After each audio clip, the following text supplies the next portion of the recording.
The night was warm and black on this August evening.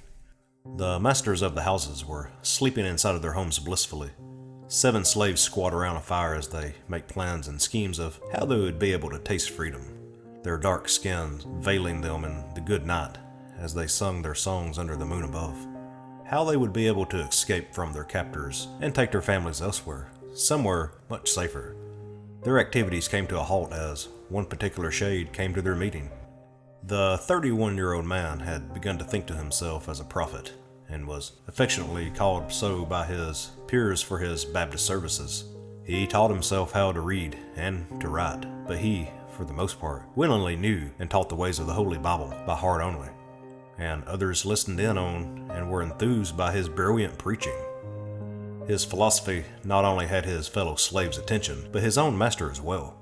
At the end of each session, he would close the book with a smile, flattered that he cleansed the man from his earlier wickedness. He took pride in his straining work on the pasture as much as he detested it. He heard an almighty voice in his head, and although he has never seen a burning bush like Moses had, he knew that he had been chosen by God, for he had his visions to accompany him. Although he cannot remember when these visions of his first started to arise, he had been following them devotedly ever since. They started to dictate a lot of actions he made soon enough. When he had first tried to run away from the plantation, his visions told him to go back, as more needed to be done. He compiled, and soon more of these visions began to arise. He saw the roots of freedom coming to fruition, with blood on the cornfields, belonging to their slave laborers. One night, he looked up at the skies and saw a black man's hand grasp and close around the white sun, strangling it and bringing it with premature darkness across the earth.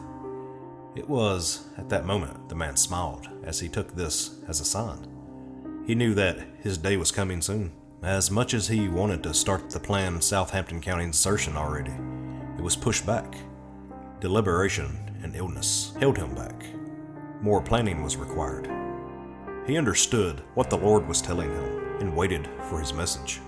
When the second solar eclipse came on this very brandy August night in 1831, he told the other 6 that this was the moment to strike, to sever and free themselves of the coil of the serpent and bring an end to the work of the devil himself, to take justice in their own hands with their own farming tools.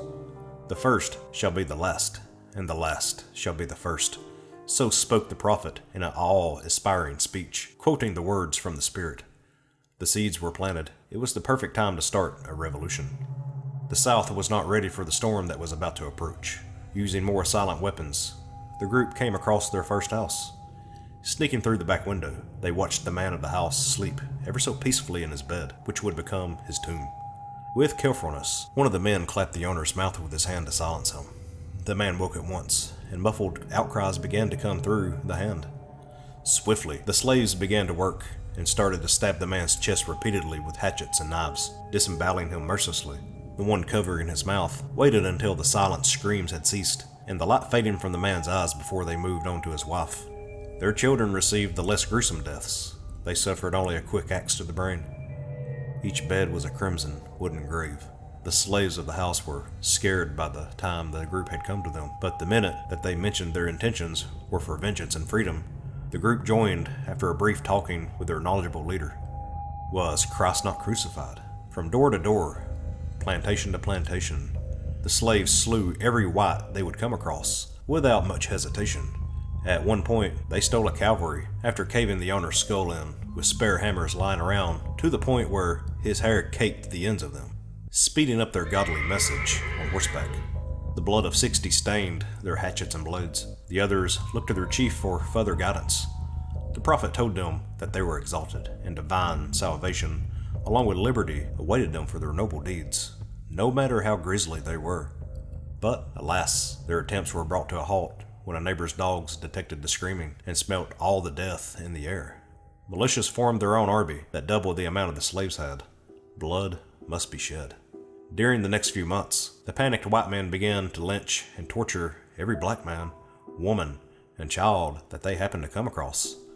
Sons and daughters of man who were only innocent in this rebellion were slaughtered mercilessly as they were expendable, inhuman animals being led to the slaughterhouse as punishment, whether it was justified or not made no difference to them.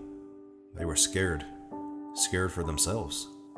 6 of the 7 original conspirators of the rebellion were captured, some of which were killed upon their discovery, and it was not before long that the leader of the group was found himself.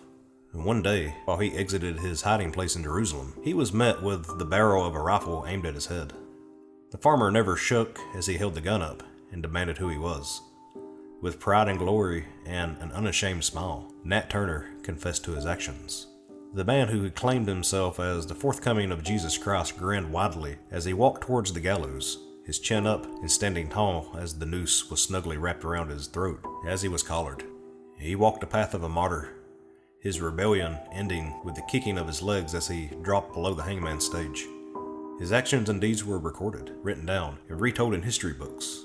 His body was hanged and skinned.